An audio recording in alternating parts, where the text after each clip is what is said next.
You're listening to Coffee, Chaos, and ProdSec. I'm Kurt Hendel, a battle-tested security architect with a zero-trust worldview, coming at you from the future with the magic of editing to give our past episodes a proper introduction. And with me, as always, is my friend Cameron Walters, the AppSec and DevSecOps builder trying to automate the world. We turn real-world security chaos into conversations that actually matter. So grab your coffee. Let's travel back in time to the original recording. Coffee, Chaos, and ProdSec starts now. Another day, another dollar. Welcome back. Grab your caffeine. It's Coffee, Chaos, and ProdSec time. This time, I'm actually going to say who I am because last time we didn't. And I'm Kurt. I'm the architect who likes to do everything product security related. And I brought my friend Cameron. Cameron, what do you do? Hey, yeah, Cameron. I don't know what I do. Stuff with, code and maybe some AppSec and maybe you Oh, sprinkle a come little on. dust of DevSecOps on there and some SPVS, my OS project on there. Yeah, application security director, You hacker. know I don't everything know. there is to Bit know of about everything. AppSec. Don't sell yourself short. I dabble. You know Dabble. everything and you're always learning. I'm trying to do this. I'm trying to keep up, man. I mean, But you in that's, cyber, right? Cybersecurity is all about constant learning. Literally yes, it constant. is. Yes, sir. And we're going to be talking about a little bit about all of that today because today we're going to talk about becoming a product security pro. So let's get into it, Cameron. For anyone who's listening who wants to break into product security, where do we start? Where do we start, man? You sound so formal. It's freaking me out. Well, Uh, that's what I'm trying to do, switching it up on you. right? And I'm like, what? Am I in an interview? What is happening? Am I in an interview? What's going on, bro? Yes. Oh, great. I'm not prepped. I didn't get ready for this. Yeah, I mean, I think product security, we should really define what product security is because I think everybody has a slight different definition and kind of and what That's it fair. kind of means, right? And what an organization may look for. So, I mean, for me, product security, how I view it is the security of the actual product that you're trying to sell, support, utilize. It's kind of that simple. Yeah, it's all encompassing. And we happen to have done an episode on this podcast about what product security is. So, little plug for the other episode there. But I agree. It's anything and everything security related that has to do with the product, from the infrastructure to the code to the operations. I mean, there's SecOps, there's architecture, there's AppSec, there's vulnerabilities. It's all kinds of fun. So, lots of different things you can get into. Yeah. Yeah, I think that's one thing. Just what crazy tangent there, especially as you named all those things. All the time I'm talking to people because like I go to meetups, I talk to people. I try to, as much as I'm an introvert, when I go to these things, I pull out the extrovert and I try to talk to as many people as possible and network, right? And I keep talking to all these students, and they're like, "I want to get into cybersecurity." I'm like, "What does that mean? Like, what do you want to do in Yeah. cybersecurity?" Right? It's like saying I want to be a doctor, and I'm like, a What doctor of kind of doctor? what? Yeah. There's a lot of Everything. doctors. Yeah. So It's a there's a little too lot of different complicated for things. me. Yeah, yeah. And all the time they're just like, "What do you mean? What do you mean, Cameron? I don't like I like isn't there only like pen testing and like SOC?" And I'm like, "Oh my gosh. Oh my That's God." part of it.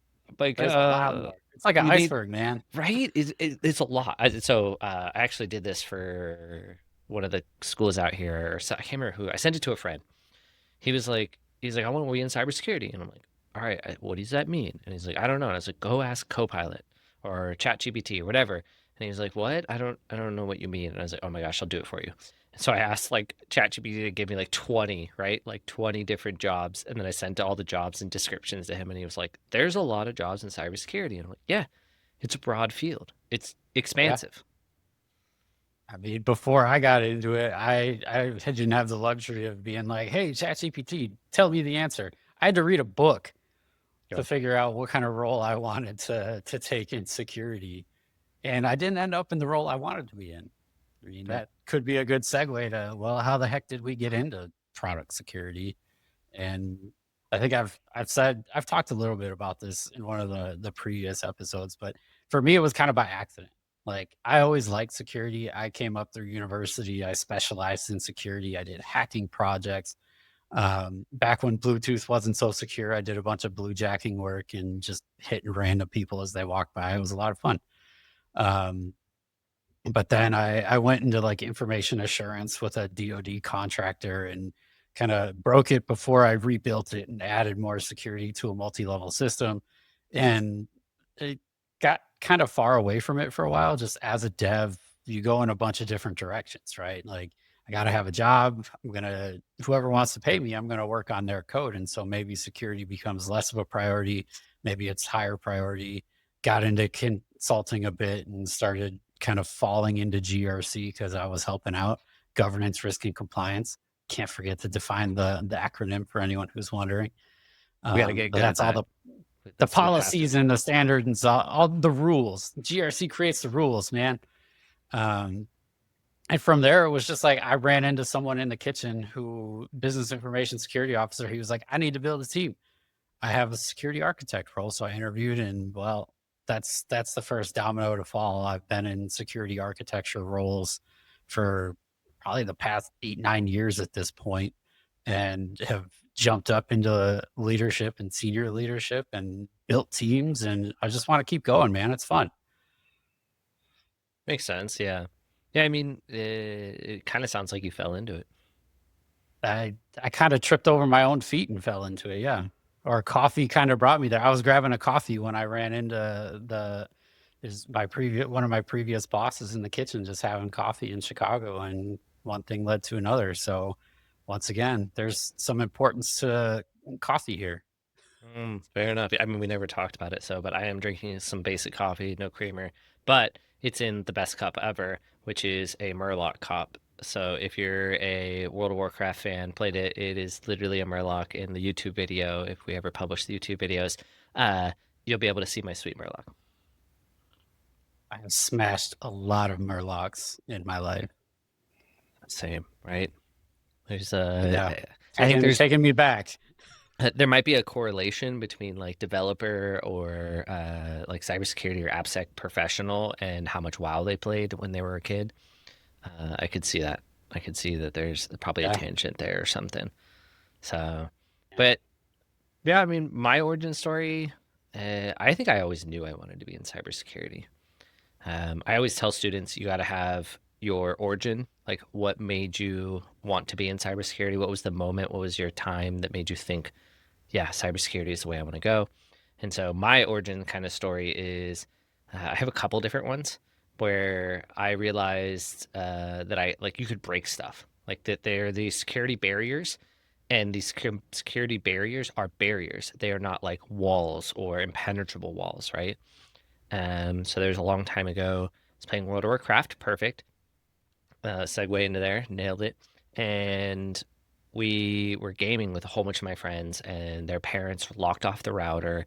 And so we all came over and we're like, how do we get into this so that they can raid with us at like, midnight? And we figured out that you could do some port forwarding and some different things to get around what they blocked. And boom, they could game again. And I was like, what? That was like one of the first moments that cybersecurity kind of like came into my mind that you can kind of do these things. But then we were having big LAN parties. I don't know if you did you ever have LAN parties, but we used to have massive LAN Absolutely. parties. Yeah. I'd have like 20 friends come over. I think our biggest LAN party was like 40 people. We Yeah. like moved all the furniture out of their front room and just like multiple rows. But back in the day, everybody before they could come over, 100% had to do antivirus, malware scans on their systems before they could touch anybody. So we'd have a USB, plug it into a system, run a malware scan, make sure. Because one year we didn't do that, and boom, Oh, everybody got malware. Literally everybody got malware. So never again. Literally never again. We decided that that's how we move forward. But it was another instance when I was a kid that I started to realize that there are like real active threats that cause harm and impact. Funny enough, I was actually going to get a psychology degree. So I have an associate's in psychology because I was like, I'm going to nice. be a therapist, right? That's what I want to do. And then my mom was like, no, you're just, she's like, before you graduate and go do a 4 year college, because I was at community college, take one computer science class or some kind of computer class. And I was like, okay, took a computer science class, best teacher ever.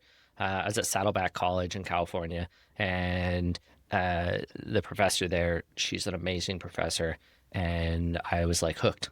Went to my counselor, was like, "Hey, how do I become a computer science major?" They were like, You have to redo everything. You're going to be here for another 3 years. It's like, great. I mean, All right. more school. Come on, man. Well, because nothing transferred over, right? Like all the Yeah. math classes were different. The only thing that transferred was the extracurricular, but I wanted to get as much as I could done, like the math classes and the computer science classes done at the house, or at the community college, so that it cost less when I transferred, right? Because I was always trying Yeah. to minimize costs. Students, watch your loans. Make sure you do not take out as much loans. A lot of people think that, oh, it'll be fine. You'll make tons of money to pay back. Dude, loans are scary, Expensive. especially because the interest are, oh man, well, let's not even get to it. Yeah. I'm not going to even go down that That's how rabbit I hole. got through school. Yeah, same here, but not going to go down that rabbit hole. But yeah, went there, did that. And then I always knew I wanted to blend cybersecurity and code. I just didn't know what it was called. And like, just like you were saying, right? We grew Yeah. up when we were in college, we didn't have ChatGPT. I couldn't go ask it a billion questions, right? Or it wasn't even well known AppSec, right? I found I kind of like fell into it. I joined my first job. I was a programmer, and then joined the InfoSec team, became an automation engineer, and they brought in an AppSec professional, and he was doing all this stuff with code. And I was like, I want to do that. Joined that team, built out the AppSec program, and the rest is history. So definitely kind of fell into it, but I always knew I wanted to be in it. Yeah. I mean, even I got a computer science degree. I went to a big state university. It was a top 10 program at the time. Like we had classes for everything. So like when I say I specialized in security, I didn't take like 14 classes. I took three. I took three security classes and I got a specialization. And I mean that was the introduction, right? Like get the concepts. I didn't know I was gonna become an architect focused on security one day. It all kinds of you kind of go where the wind blows a bit. You got to explore, you got to figure out what you like. There is no straight line path unless you just know everything you want to do and can follow it. Yeah. I mean, you're kind of touching on one of the points that we wanted to talk about, right? Is that at times I feel like there's gonna be kind of a hot take, but that like there's kind of gatekeeping around cybersecurity at times. I see it a lot in terms of people being like, oh, you have to be doing help desk, or you have to do this, or you have to know this or do that. And I don't want to say that there's gatekeeping. I want to say that cybersecurity requires you to have a layer of information and knowledge underneath the hood Yeah. to be effective, right? Because you like that's why like when I was looking at jobs, everybody I talked to, none of them are like, I graduated and I'm in cybersecurity now, right? Everybody else is like, I was a programmer, I was a sysadmin, I was an engineer, I was QA, right? Every one of them has years under their belt as other things because they built a wealth of knowledge and expertise that now translated into becoming somebody who could be a cybersecurity professional, right? We're in the days where people can now graduate with not even computer science degrees, right? Like my school didn't have cybersecurity degree. It was you Nope. get computer science, and then you like have like 2 or 3 classes of cybersecurity. Now people are getting full on degrees, right? And the Yeah. expectation is that they're going to be ready for the job, which, to be frank, most intro people I see, they're not ready. Well, I mean, I'll say the same about me. When I came out of school, I was like, yeah, I could write a program. Am I ready to write software for the military? Like, absolutely not. So anywhere you go, you're gonna have to there's a lot of learning that Yeah. happens on the job, right? And even when you switch jobs in your career, you go in, you have a basic skill set and you bring your soft skills with you and whatnot, but it takes time to ramp up. No one kicks the door in and is like, I'm ready, I'm gonna do it day one. Like if you could do that, then you're my hero and I want to meet you. Yeah. I mean, it's true, right? That I mean, one thing I want to say is that if you're studying, try to get your homework and get your stuff done as fast as possible. Do a good job, right? Get your A's, but also make sure you're allocating like I don't know, X amount of time outside of school to study other things. Read blogs, watch YouTube Yeah. videos, from conferences, find the things that are interesting. Go hack, right? Even just go and hack the box or try hack me, like the different, easy platforms to do hacking. Like spend your time developing these other skills that school isn't telling you to do. That's how you really elevate yourself and make yourself much more viable and ready for a job. I think a lot of people fall into the trap of school is going to provide everything that I need. And then the sudden realization, like this happened to me. I was like, I'm just going to focus on school and to go become a programmer. And then I got my first internship and holy crap, dude, I got slapped in the face. Like I was like, nobody taught me about Git or how to commit code in Yeah. Git. And they were just expected that I could handle that. I was like, I don't know what Git add means or push or merge or, sir, can you help me? I had no idea the Frantically craziness. Googling for the answers. Oh my gosh, it was the most stressful time. I was pissed. So another train. I was pissed. Hot I was take. yeah, Get I was not even a hot take, just as a story. But I was known at my 4-year college because I would go to the dean every time I was pissed. And be like, why isn't there? And so I got my internship and I was doing stuff there for a month and I went to the dean and I was like, why is this not in the course curriculum anywhere? Why was it day one when I was committing my and building my program, I was also learning how to handle Git. Like I was livid because it's literally the cornerstone of programming. And I was already had taken like most of my computer science classes and they had not taught me that. And I was yeah. just floored.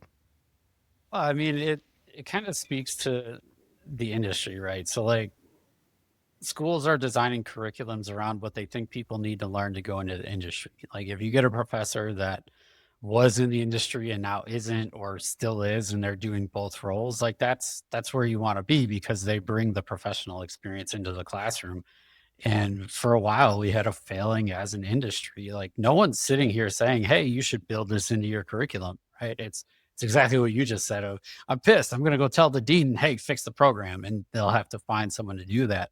I mean, like Git, you could get a whole freaking book on Git and try to master that. Like you asked me to do it today, I couldn't.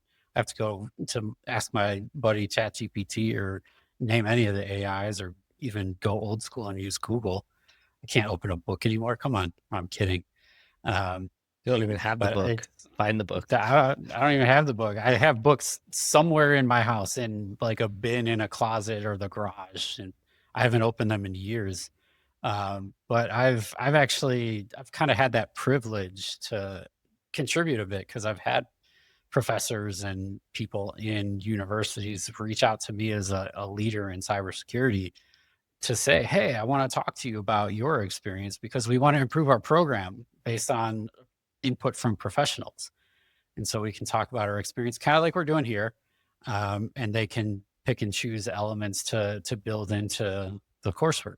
And I mean, the other side of this, we keep talking about school, right? Like if you go back 20, 30 years, it used to be that you could be hacking stuff. And there's documentaries about this on like Netflix and such.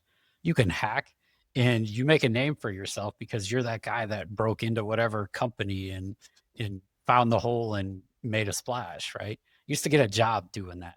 Now you go to jail. And so I think we've had that shift, like people recognize hacking is bad, so people get put away for doing illegal things.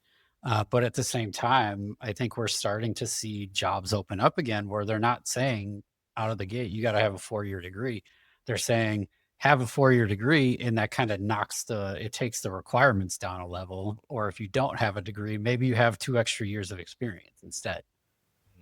Yeah, like coming in It's unconventionally, right? Like they right, somehow landed a cybersecurity job or they contribute and build some kind of cool open source thing or right. or did some contracting work here and there, right? And so they get a chance. Yeah, I agree with that, right? Like Like open the possibilities because again as an industry we have a reputation of kind of putting a gate up or making it hard to break in and it shouldn't be that way. Like there's historically everyone knows very well there's more jobs in security than there are people, so it's hard to find the people to take the seat.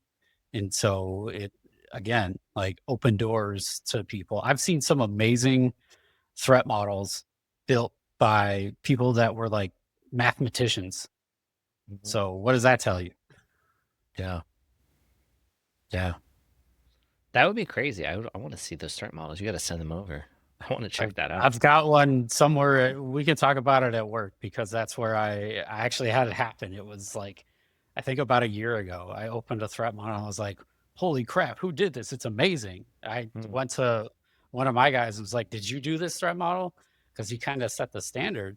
And he was like, I don't know what you're talking about, man. We're just like, okay, go look at this one. And he's just like, whoa, man. Like, whoever did this, I don't remember the guy's name, but I went and tracked him down and I talked to his boss to put in a good word for him. He was like, yeah, man, that I found a diamond in the rough. Like he was teaching math. And Wow. we put him in a software developer role, and guy built one of the best threat models I've ever seen. Hmm. Clearest architecture, addressed all the security concerns. I looked at it and was like, I'm good. Dang, yeah, that's crazy. I mean, it goes to show, right? Like it really comes down to your aptitude, Yeah. right? Um, what I mean, we kind of touched on it, and I have a bunch, but what is one lesson that you learned the hard way when you started out? Man, security matters. I mean, I I wrote code that was insecure by a lot of standards early in my career, and I had the luxury of sitting alongside more senior developers that would do a code review and be like, "That's bad, don't do it, and here's why."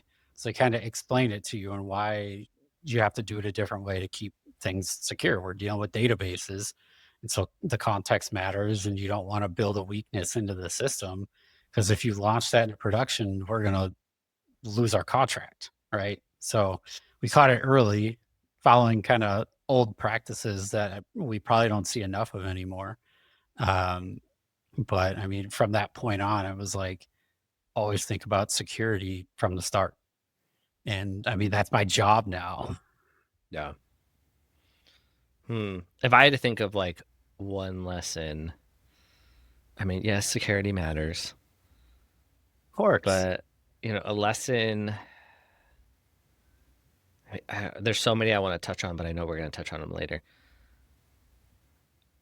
I would say Pick one.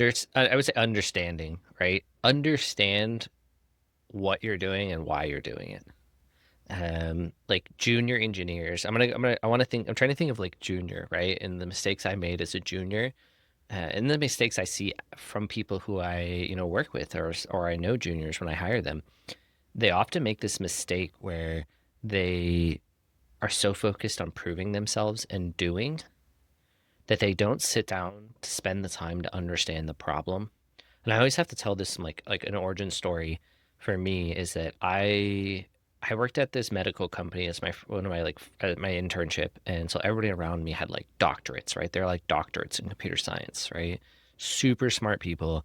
I have horror stories there too, but it was a good time, and I learned a lot. And one thing that I noticed is that when these guys would or people would go through a problem, they would spend like an hour just thinking about the problem, right? And Yeah. understanding the problem and researching the problem. Whereas what I see a lot of juniors do is they just start doing the problem. And Yep. there's very much a difference between understanding and doing.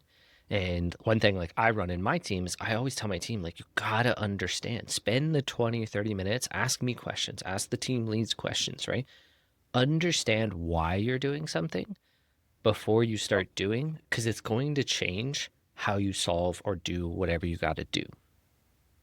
Absolutely. I think just hearing you say that, it's like I remember days as a junior, like someone says, "This is what we got to do." Jump right in. Like, we're doing it. Like, well, the difference between the juniors and the seniors are seniors going to go grab a cup of coffee and you're going to be like, "Why did he just walk away? That's weird." No, he's thinking about the problem. Thinking like this happens especially in leadership. We're often dealing with ambiguity. And so someone's going to say, "This is the problem. This we're going to go solve it." And you're going to say, "Okay, well, there's like 9,000 different solutions." And that's our jobs as leaders to kind of make sense of the ambiguity and determine the options for a path forward. Right. And we often get together with our teams and say, "This is the problem. I know it's vague. What are our options here? Like, pitch me two or three solutions and let's figure out what the right one is." And now it's like the hive mind, right? Like now you're collectively doing that thinking exercise to prepare and decide on what route you're going to take. And that might change halfway through, but at least you got six other options in your back pocket. Hmm. True, true. Well, I mean, and understanding why other problems or other solutions are not the optimal one is a great Right. exercise, right? Like that comes back to what we were talking about when we started this episode was the perpetual learning, right? Yep. Understanding why some solutions, because one solution at one company may be wrong. Your next company, it might be the right solution, right? So Right. don't ever fixate to like this is how you do something because like when I was tutoring all the time, when I was tutoring in college, I saw the same problem solved hundreds of different ways and I couldn't tell you which problem. Well, I mean, I could. It was my solution was always the best. All right, it Cameron's was always right, facts, people. facts, facts. But you saw a lot, and I saw so many different creative ways, especially in the algorithms class when I was tutoring for that. Like seeing Yeah. how people, approach a problem with their own algorithm and build it out. I was like, sometimes I walked away and was just like, I need to rewrite my thing. Like that was Yeah. fascinating, right? That was fascinating, solving their problem and their bug and then understanding it. So just because one solution doesn't work for one company or one point doesn't mean at a later point there will be a better solution. As well as never stick like hold to it, right? Because someday your solution may be good for 8 months. Yeah. Then so much has changed to where now you have to pivot to the other solution that you ruled out before because Yeah. now that one makes sense. I mean, as you were talking, I was thinking about the next thing I was going to say. And from understanding, the next part is kind of iterate and be willing to Mhm. iterate, right? Because again, like you just said, the first solution or whatever solution you land on may not be right forever. Things change over time. And this is why security technology stacks change too, is because I have one technology that solves a whole host of problems, but things change, companies change, problems change, solutions change. So it might make sense to swap. And it can be very painful to swap out a large part of your tech stack. And no one prepares you for the pain that's going to ensue. You spend a lot of time planning, creating project plans, bringing all the different players and stakeholder management, all that fun stuff. And then when you start doing it, everything changes again. You just like you're learning as you go. And so you have to constantly adapt to a changing situation, which is hard.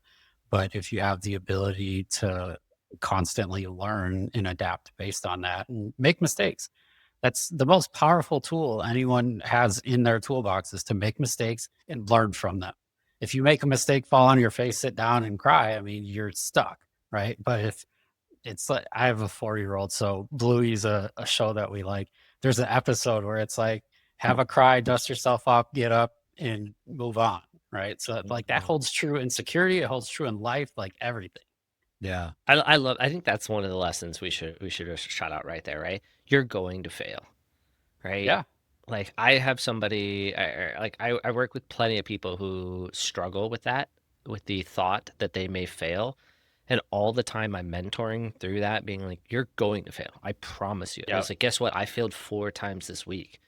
Like, you think I'm infallible? Dude, the people above me are even smarter than I am or better or creative, and that's why that's why I follow them or look to them for their guidance, right? So you look at me just that same way. Guess what? I'm looking up. You need to realize that that's how the world is.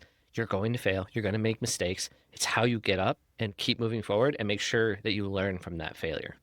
yeah. You're giving me a flashback right now. So in the when I ventured into senior leadership, executive life, whatever you want to call it, um, when I got to that level, I remember the CISO I was going to work for. He called me, and we were having a conversation just right before I was getting ready to start to kind of clear the air, say how you doing, how you feeling, whatever.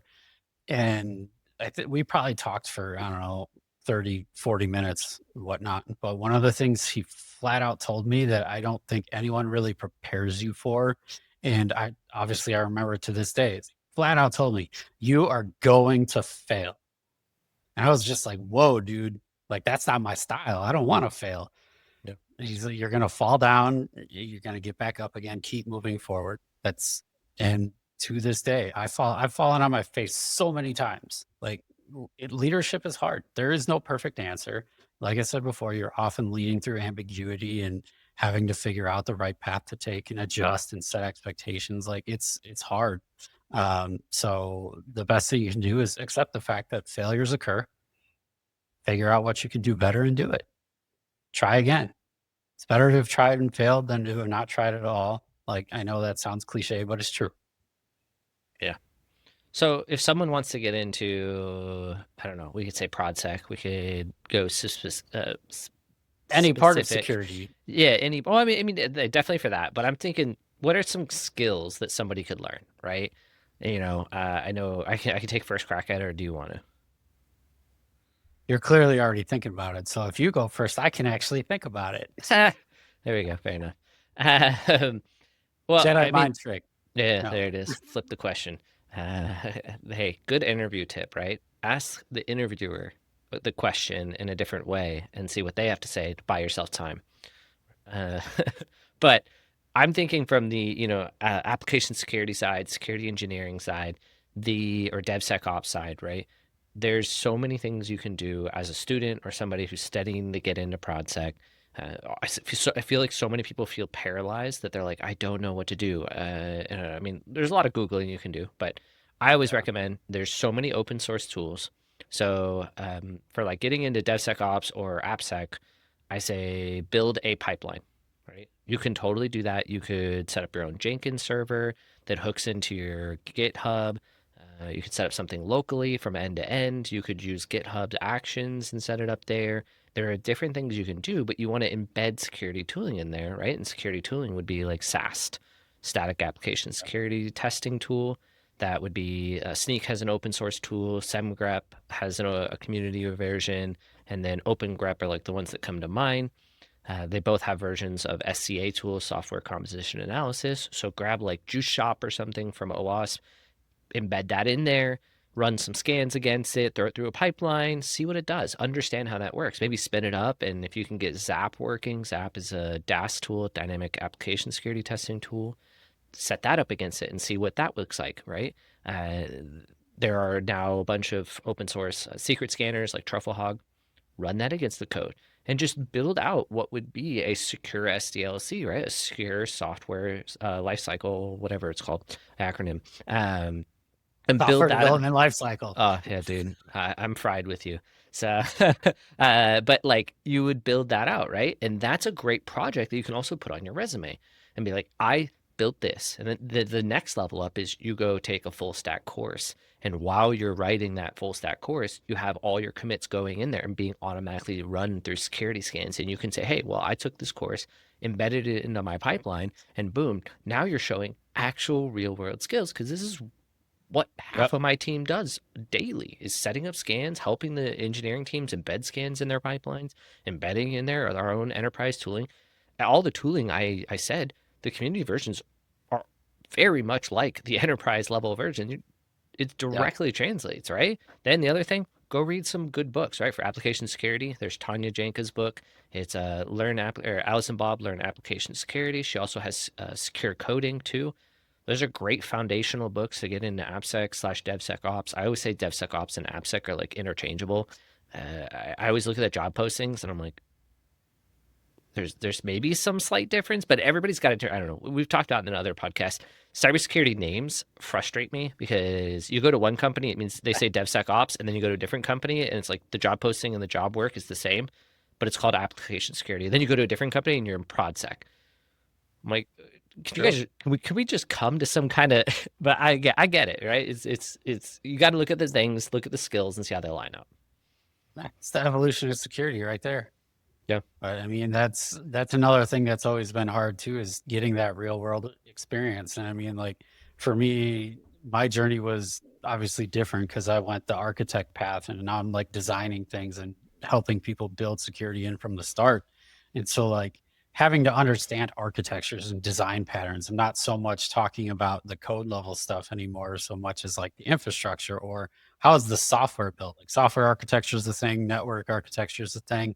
You have to know a bit about all of it in order to bake security in from the ground up. So reading design patterns, read the best practices from all the major CSPs. AWS has the well-architected framework, and in there they have their recommended or reference architecture. Study it, understand what the cloud provider themselves thinks is the best way to build out an organization on their platform. And you can use that. Now, I've never met anyone who actually does it that way, but we pull bits and pieces from it. It's the weirdest thing.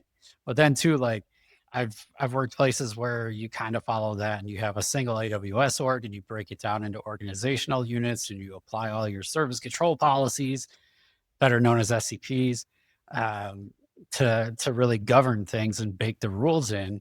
And I've worked at places where I have 14 AWS orgs, and you got to make a call to get another one because of how you govern things at that company.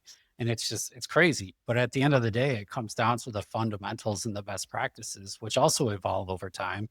Because like in just my career, even I've gone from like the classic 3-tier architecture where it's like a load balancer, application server, Got to define and a 3 tiers. database. Well, that's what I was just doing is you have 3 pieces to it. So like you have the front end, you can have middleware, you can have a database. Some people treat it as like the load balancer, the application server, and the database. That's like the simplest architecture. It's just like VMs or servers, what are virtual machines there. I defined it for you, Cameron.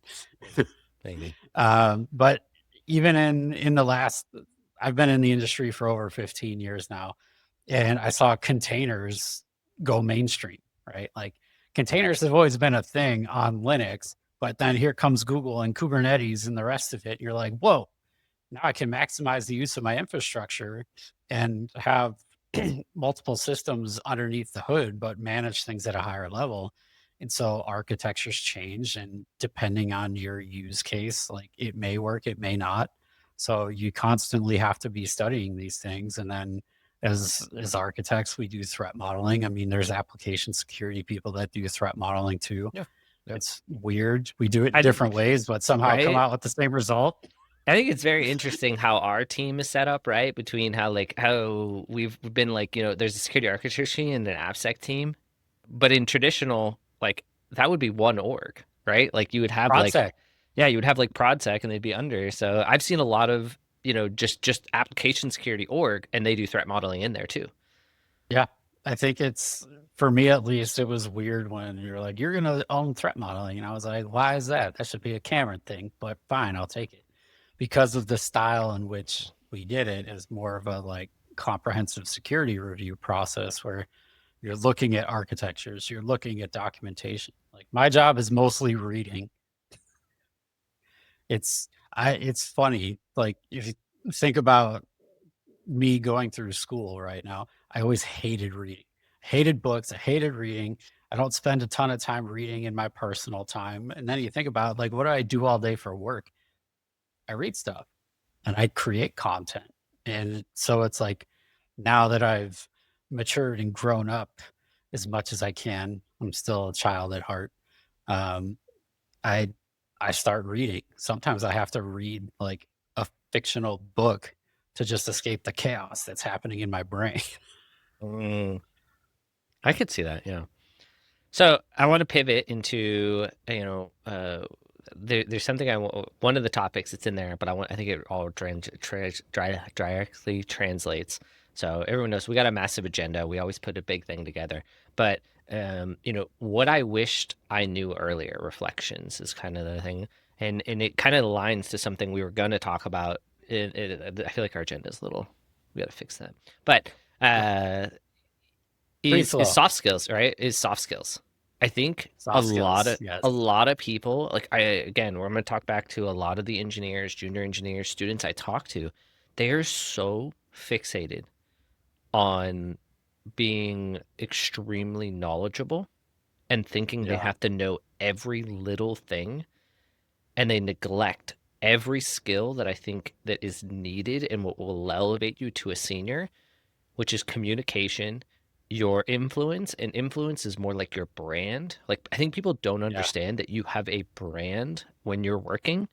And then the final thing is your ability to project manage, right? Because those are things that I don't think people understand that you are doing day in, day out, right? You always, at the end of the day, have to communicate to somebody at work. You have a brand, right? You are known as a person. Do people come to you because of who you are, right? Or, and if you have a good brand, you'll start to notice tons of people come to you all the time, right? Yeah. You'll start to notice that, like, as you develop your career. I see so many juniors come in, they're like, Cam, like, everybody's like, I have so many people just DM me questions and things, and Yeah. I'm like, what do I do about this? Do I like tell them to create a ticket? Do I, just work on it for them? And I'm like, that's your brand. You're becoming You an decide. expert. You're becoming somebody, a resource for these people. That is a good thing. I would say, Yep. I was telling them, I'm like, if it's going to take more than 5 minutes, throw it in Jira, right? Get into a ticket, Yeah. right? Track it. Track your work, right? So that you don't forget, because you got a bunch of other work too. But that is a really good thing. They get scared a little there, right? Yeah. And then the project managing side of it, I don't think people understand that you are going to get assigned a project. I think, at least how I envision seniors and how I've seen seniors, these people are like, technical chops are the baseline. It's all the other skills. It's the soft skills. They have a good brand. They understand how to communicate and manage a project from end to end to make sure that project is successful and does not need their manager's assistance, right? They know who to contact. They figure that out. They handle it all the way through the process. And the only time they come to their managers, I'm blocked. The team that's critically part, or we have this major issue. I need the manager, or if you report to a director, whatever that person is, it's time for them to step in. But usually that's very minor. Whereas I feel like juniors, they just don't see that kind of thought process that needs to happen. Yeah. I think it's that team mentality too. So like when you come in, when you're starting your career, we don't do as much group work. Like they try to prep you for this when you're going through school or Oh whatever. Like work gosh. as a group and No, whatever. And you're giving me flashbacks, dude. Group projects, right? The one guy who never shows up, the one guy who shows up day of, and then the one person who over prepares and does all the work. just Uh, right. This is the one thing in school that you don't realize is prepping you for the real world, other than you're in school from like not 9 to 5, but all the time. But group projects, you're always going to have the person who doesn't show up or doesn't show up on time. You're going to have the know-it-all. You're going to have the over-prepared person, and so it's like we run into those personalities in team settings, whether it's cross-functional or internal. Like um, the sort of dysfunction that comes with that. But like when you enter the workforce as a junior, you're used to working independently, right? So you're very focused on just A to B. I'm gonna do my work and I'm gonna finish and get done. I don't need to build a project plan or talk to anybody, but actually you do. So having those skills is extremely important. I mean, I've hired people that don't do a lot with security, like they touch it, but I hired them because of their soft skills. Like my philosophy is hard skills can be taught. Especially if it's a junior role, if they communicate well, they can plan a project, they illustrate how they think and operate, and you can articulate that clearly in different ways to different audiences. That is worth far more than being able to write repeat an algorithm from a textbook. That grinds my gears, man. Like when I was a developer and I'd go into an interview and they'd be like, write this algorithm. Like, why? Everyone in your company's just gonna Google it. Yeah. it's And true. like I actually got to a second round because of that answer once. It was great. They're like, this guy's honest. He gets it. Don't He make me gets write it. it. Don't make me write it. I'm gonna Google it and move on with my life. So we'll get there faster, right? Otherwise, we gotta like that was my thought process of why should I reinvent the wheel for you where the answer's already somewhere else and I could find it in 10 seconds. Yeah. Well, I mean, it's the So world we like live in, right? Like a reference world, yeah, memorizing everything, especially with AI, right? AI and coding, it's becoming less and less that you have to memorize yeah. things. You can't know everything either. Like if you think you know everything, someone's gonna find the thing you don't know about. And when you start talking about it as if you do know it, that's where you get into trouble. Mm. It's valuable to be able to say I don't know, but I'll Mm. find out. I mean, that kind of pivots into something else, right? Interviewing kind of expectations, right? I was just interviewing somebody. Funny story. I got the feedback because they told somebody else, and they were like, Cameron grilled me. Like, I am now terrified of Cameron. And they were like, you have never seen Cameron grill, because what you got was not a grilling. Cameron was just trying to understand what you know and get you to say, I don't know. right? Because there are so many interviews and like people I've interviewed that they keep saying things, and I'm like, sometimes I'll pause and be like, you know, your answer is really wrong right now. Like really wrong. You could just say I don't know. Like that's the whole point of the Yeah. conversation Stop is making it up. yeah, I want somebody in my when I'm interviewing, I want somebody to be able to say I don't know, because that is a person I can work with. When they say I don't know, that means I now know what I need to teach them, right? Because I don't know, this is a different thing, but let's jump into that. What are the like ideas or things you look for when you're interviewing with somebody? Soft skills. I think I've already mentioned that. I beat that one to death. We've talked Yeah. about this in multiple episodes. The ability, I do the same thing. I try to get people to admit when they don't know. Um, because again, I think it's a valuable skill. I myself have said that in interviews in the past with very senior people because they ask a question, I don't know. So I tell them, I don't know, but this is what I think I should do. And from there, I would have to do a bit more research and come back to you with a better, more fleshed out answer. And it's like, okay, now I'd move on to the next question. Right. And then beyond that, for me, a big thing is kind of gauging people wanting to learn constantly. So it's kind of like appetite for knowledge. I've worked with people that are kind of like, I know everything. I'm perfect. I don't need to learn anything more. And I'm like, you're going to fall behind because the industry with AI, especially, is evolving faster than ever. And notice how I haven't said any hard skills yet. Um, it's because, again, they can be taught, but I'm going to test basic knowledge. So if I'm interviewing someone to be like an architect, I'm going to sneak in questions about how well do they understand the best practices. If I throw you a curveball, how do you respond to it? How do you deal with ambiguous questions? I'm always going to ask a super vague question. You're going to be like, I don't know, dude. I could say like 7,000 things right now. Okay, well, tell me your thought process. Like that's extremely important because we don't always have the answers and we're constantly adapting. And so you have to be able to show me that you can do that as well. Yeah. I've said enough. No, What no. else does Cameron look for? I mean, you hit a lot of points, right? Soft skills. Again, I always look for the passion, the aptitude for learning, the hunger, right? I really want to see that because, as you're saying, right, like a lot of the hard skills you can teach. I'm famous for other people. They say, they go through Cameron's boot camp when they get hired, which is true. I have like, my own tried and true, like, joined my team boot camp where they study and do stuff for like, the first month, 60 days, because they got to learn the ropes and speak the speak. But while I'm looking for the interview, I'm looking for that I don't know, right? I'm definitely looking for that I don't know. I really want that. As you're saying, right? There's baseline technical stuff. They'll go through a coding challenge. The coding challenge is simple. Like I'm never like last episode there was a grind our gears section where I went off on that one, so go watch that one. But yeah, the interview is not. It's meant to be. It's like my coding interview is very simple, right? And we don't care what you use. If you want to Copilot your way or Chat GPT your way through that, that's fine. I just need to see that you're able to do it. It would be fur if you could actually code it all yourself. But everybody on my team, we do everything in Go. So everybody had to take Go classes and learn Go. We've had little cross training sessions to Go, so you'll learn on the job. So I'm not too concerned about that. But it's, can you learn it? Will you learn it? Are you excited to learn it? Right. Beyond that, yeah, kind of technical stuff. Are they personal fit? Things like that. But I'm going to ask, basic AppSec questions. If you read Alice and Bob Learn Application Security, you'll most likely be able to nail those questions. And then I'll get you into the hypotheticals, as you were saying, right? I like to ask a lot of hypotheticals, nothing that's like, what is a SaaS tool? What does a SaaS Yeah. tool do? Right? Those are boring to me. I ask, I'll give one, but I'll say like, you have XYZ app between SAST, SCA, and DAST.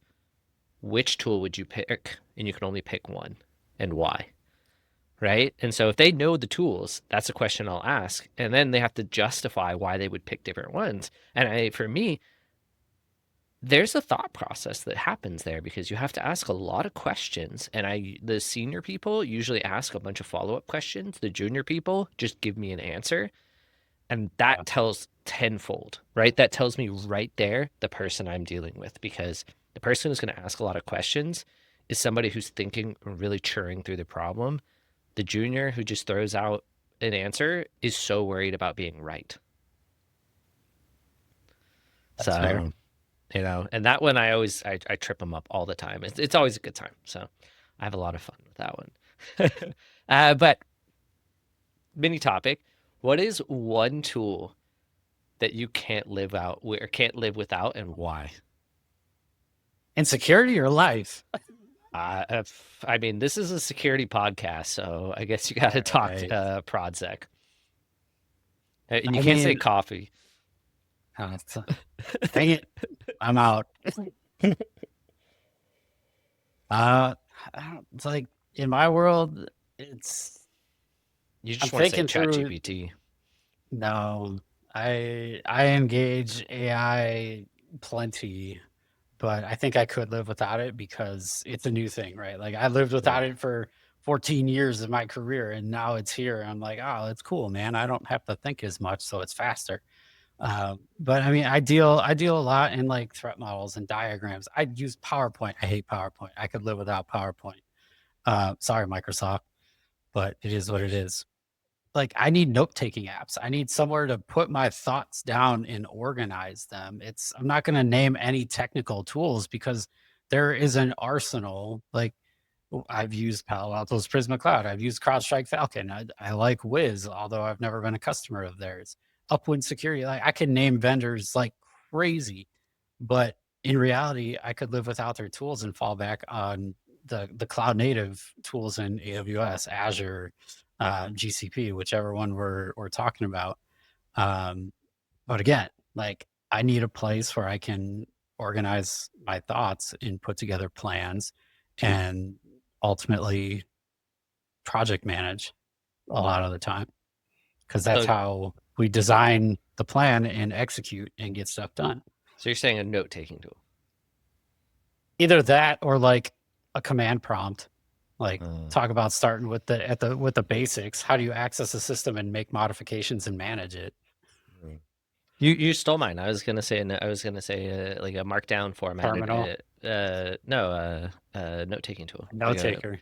Yeah, because I like people don't understand that. I see a lot of people like write down their notes, and I've got my team on like some kind of note taker, and I'm like, you can use whatever you want. I like a markdown one. I have one that I prefer, and I think it's really underestimated how much or how useful it is to take a billion notes. All the time, people see me and I'm just typing away because I'm just typing about what they're talking about, my thought Yeah. processes, right? Um, but I mean, yeah, I mean, I don't know. In this modern age, yeah, I mean, AI tools are becoming more and more useful, more part of my workflow. So I definitely think, some of those. There's something somebody told me that I just started thinking about is like, say I'm writing a message to somebody that I'm like, I want to say something, and I'll throw that in like Copilot and have it like, make it executive and 10th grade level, right?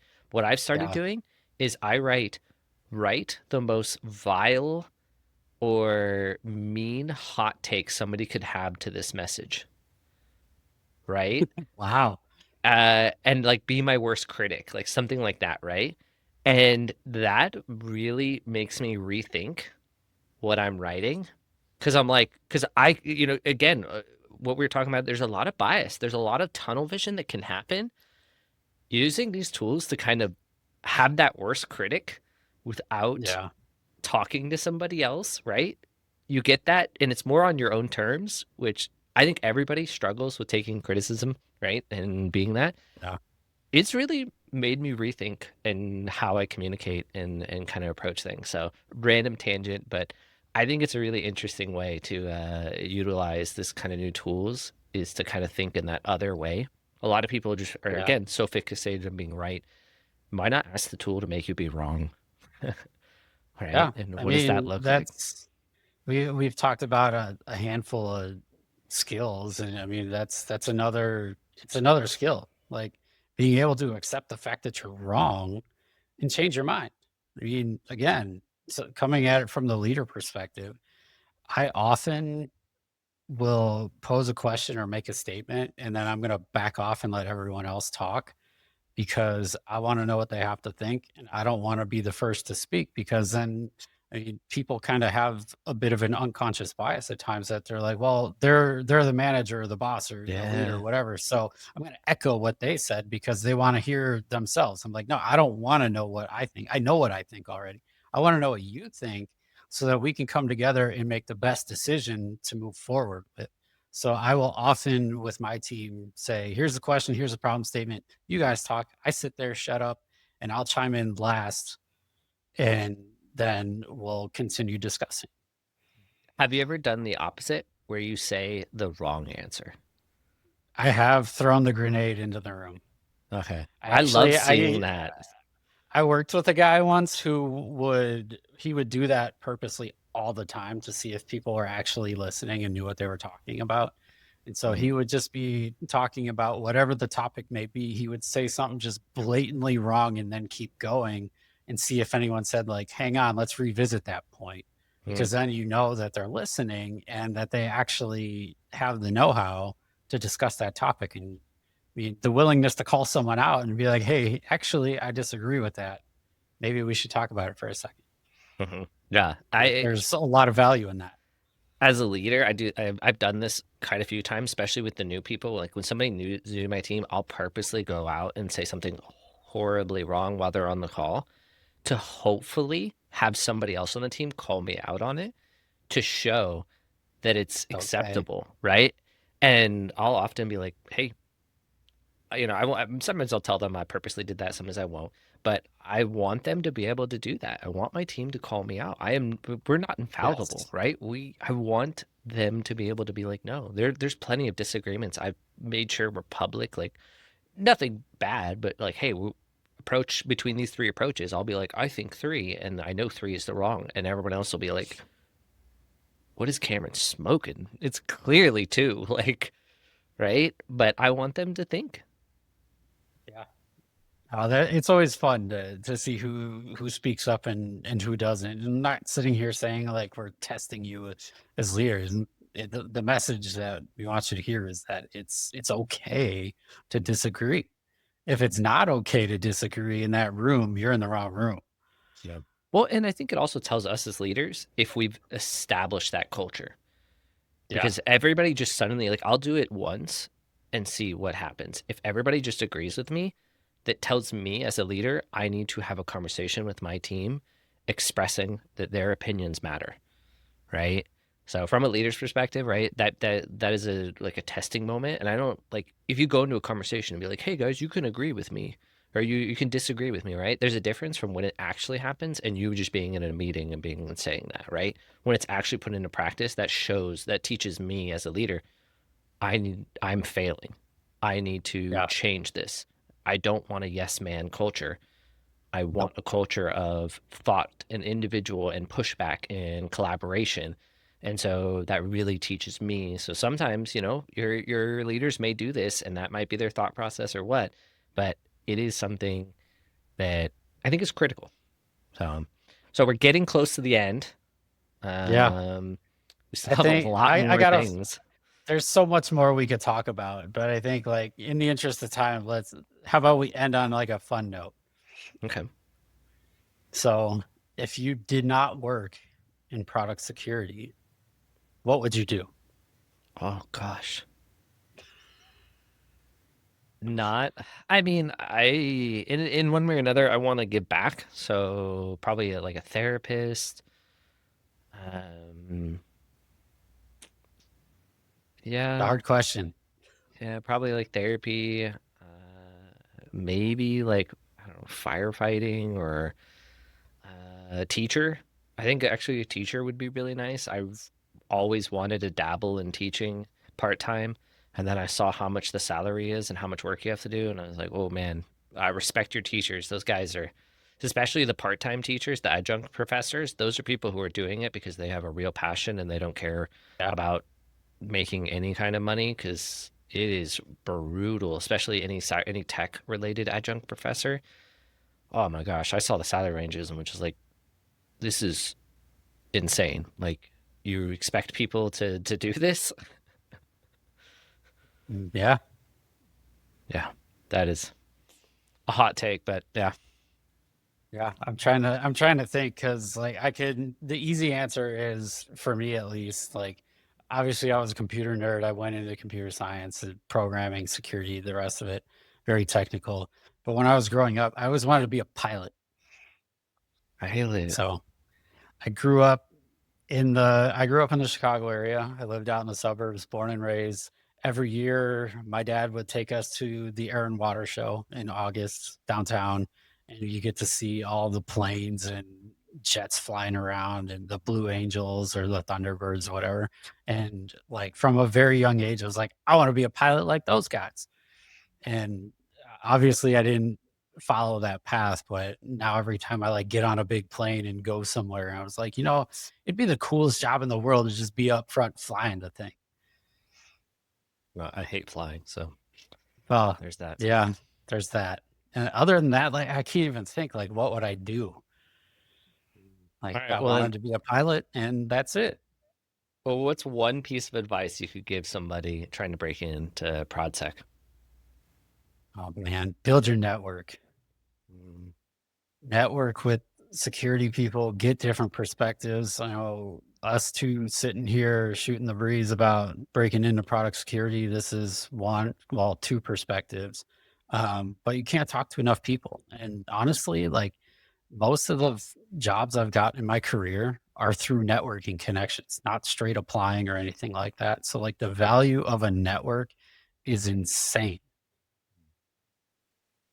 I would say for a piece of wisdom, it's never about you being smart. Do not try to appear or always be the smartest person. Focus on solving the problem and the challenge.